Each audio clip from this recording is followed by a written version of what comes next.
Hello YouTube. In today's video we're going to take a look at my very first Intel 486 computer. I've always wanted one of these.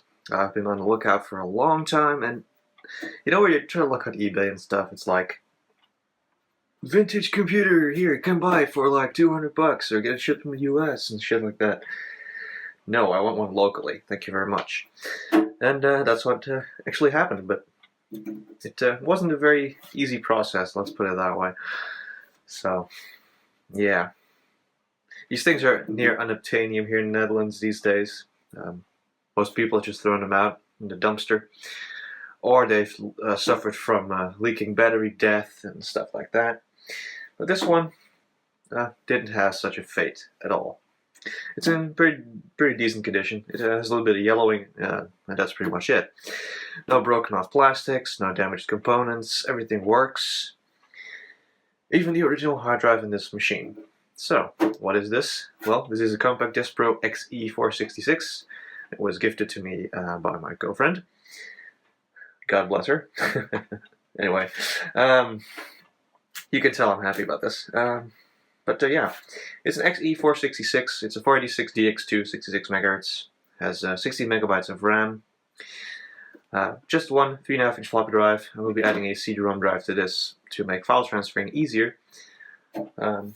However, there is some other component that I own. Let's get it on camera here. This is a network card that I actually pulled from the system. I installed Windows 3.11 on it, and this card would give some problems because it's using some auto-detect system for the drivers, and they're not loading properly because I can't get a connection. Maybe it's related to the fact that I didn't install TCP/IP yet to connect to the network, and because our network won't reply to IPX stuff, so yeah. So yeah, all the classic connectors are right there.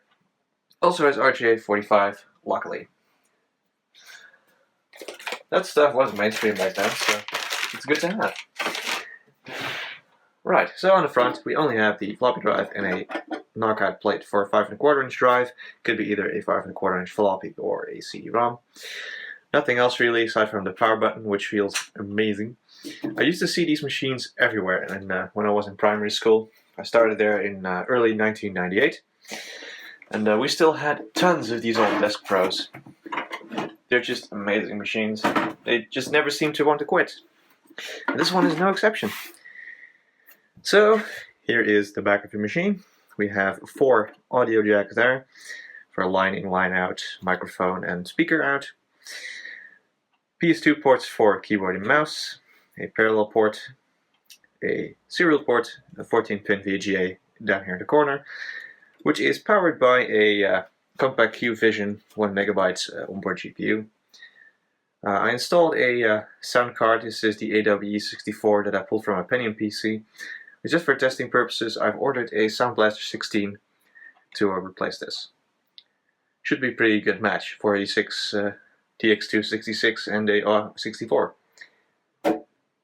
Okay, so that's pretty much the tour of the outside of the machine. Let's take a look on the inside. Okay, let's take a look at it from this side for now. Excuse me. So, here is the motherboard. What I like about this machine is it's all fully standard AT stuff. It's a standard AT motherboard, it's a standard AT power supply. It's just very, very nice.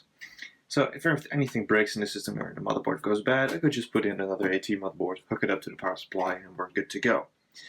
Everything is just standard. Take a note, OEMs of today.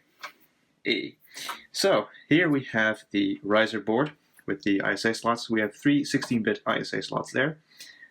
One is now currently occupied by the ALL64. It works perfectly, by the way, so that's good. And down here in the corner is the 486 DX2 microprocessor in a socket 2. So this could be upgraded, but I probably won't bother with that. So what we see over here, here's where the hard drive is located. This is a 256 megabyte drive. I haven't pulled it out, I don't know which brand it is, I don't really care, it works. Here is the 3.5-inch floppy drive, where we can slide a optical drive underneath or a 5.25-inch floppy. Here is a proper internal PC speaker And if you load the PC speaker driver for DOS and Windows 3.1, it will actually act as your primary speaker for both system notifications and music, in fact. So at least that's what happened when I put in the AUX64. I mean, the onboard audio solution played ad-lib music through the speakers. Not this one, but the external speakers. And of course, PC speakers sound through here because it couldn't do sound effects. But when you added the AUX64, it started playing the music through here as well, and just the sound effects through the speakers. So it was actually pretty neat. It didn't sound too bad, actually. It sounded better than the integrated monitor speakers that I have this thing hooked up to. And here is, of course, the AT power supply, the original Compaq one. Doesn't seem like anything in the system was ever replaced or that was actually ever opened up, aside from the previous owner giving it a good clean and a good once-over, just to make sure everything worked. So, you know, that's pretty good, I guess. One upside is, I don't know if you can see that back there. See that shiny thing down there near my finger? No, I don't think you can, but it has a BR2335 battery. So none of that nickel cadmium shit that completely leaks over your motherboard and kills it. It's just a coin cell. So you need to source a new one for that because it's, of course, stone dead. But that shouldn't be too much of an issue. So yeah, that's pretty much the out and inside tour of the system. Next step is to, well, let's just put the lid on and boot it up and see if she does anything today. Alright, ready to rock. Yeah.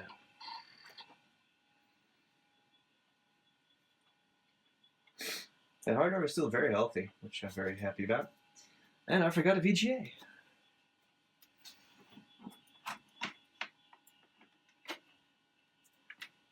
So let me fix that real quick. Oh yeah. Time and date not set. Now we're talking.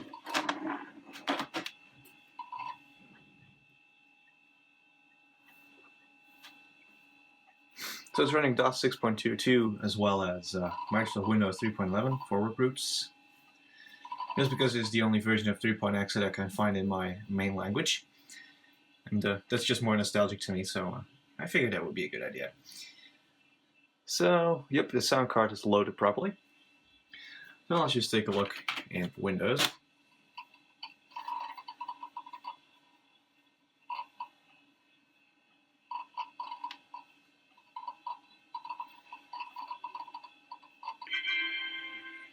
There we go.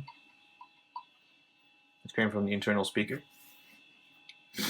Immediately opens up the best of entertainment.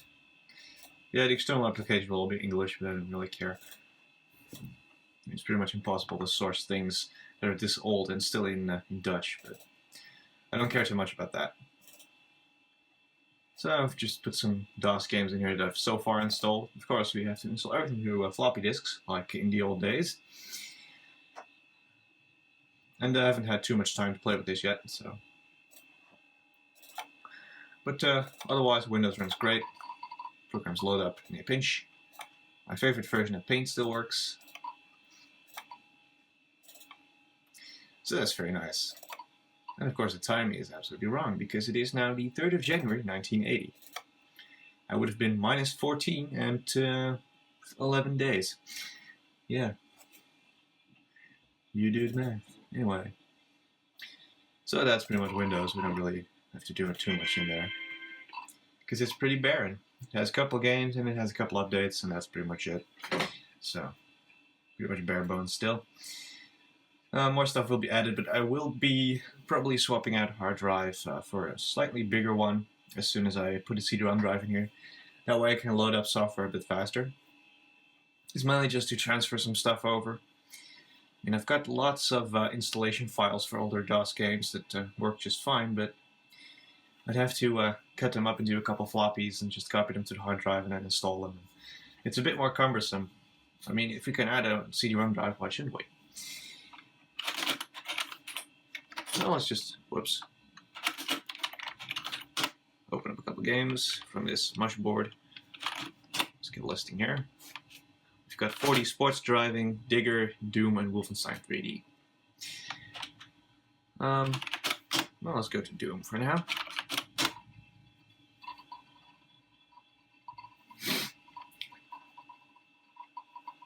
Doom honestly runs pretty well on the 486DX2.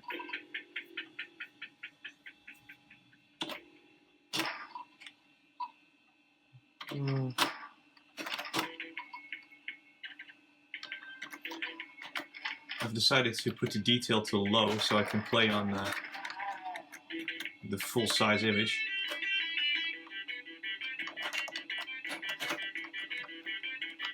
And that works beautifully. A pretty smooth frame rate, I'd say about, well, it's usually in the neighborhood about 20 to 25, I think, which is pretty darn good for Doom. It feels good. Doesn't really lag all that much. I'm perfectly satisfied with this. I mean, of course, I could take up the detail to high, but let's put that on there.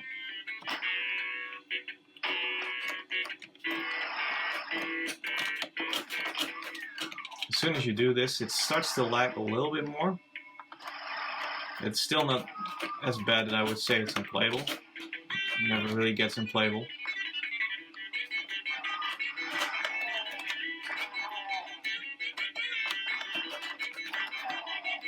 You just have to be a little bit more careful. If we were to just, make the screen smaller by a little bit, this pretty much improves it beyond even setting the settings to low. This is actually pretty much perfect. And if I ever get another CRT again, I don't have space for it right now, running this would be perfectly fine. So, yeah. Doom runs absolutely beautifully on this machine. I'm really satisfied with that. Let's see here, and let's do some 4D Sports Driving, in case you've never played this. Even this is bootleg software. It's a bit loud. Thank you. Whoops, sorry about that. Of course we can play this in maximum, let's see here. Yeah, let's play against that guy. Oh yeah, that's just fine as well. I love that color. Let's drive. Let's beat this motherfucker.